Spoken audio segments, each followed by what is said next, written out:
So you all have started this. What happens now? I think education. I think you've got to go back the other way and go and take it down to a more base level, take it to the kids. I mean, if you want to talk about where recycling really got everyone going, it was when your kids learned about it in school and they came home and said, "Oh, Mommy, you can't put that in there. That's recyclable." You know, and parents listened. I mean, look, there's CEOs of companies who have changed their methodology or ways they've done things because their kid came home and said to them, "Daddy, is this how you do business?" And they were called on the carpet by their own children. If we educate younger kids to this concept, they will preach it. You know, and you brought up, you went Google.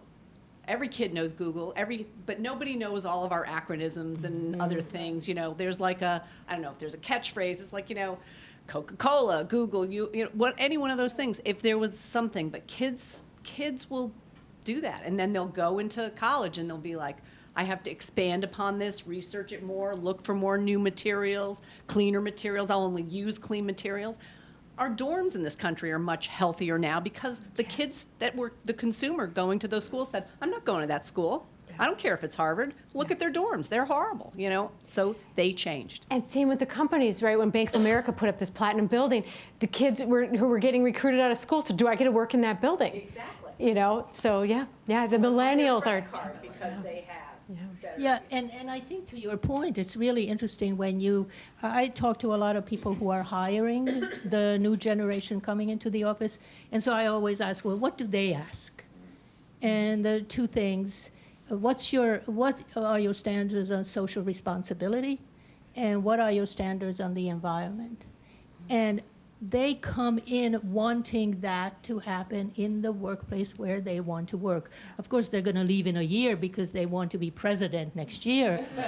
But, you know, let's not go into that. We can somehow figure out how to work with We them. can crush their souls.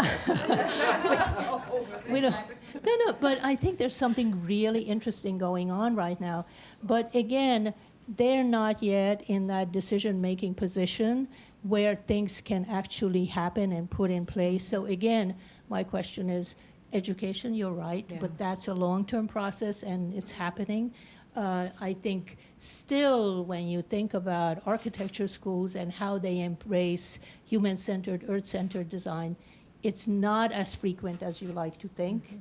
Because they really need to understand what it means to build in an environment that relates to the natural world around it and to the climate around it. It's still the, you know, fantastic form that they can give. So, I mean, I think we have a huge, huge battle there. But I also think that there are some levers here. So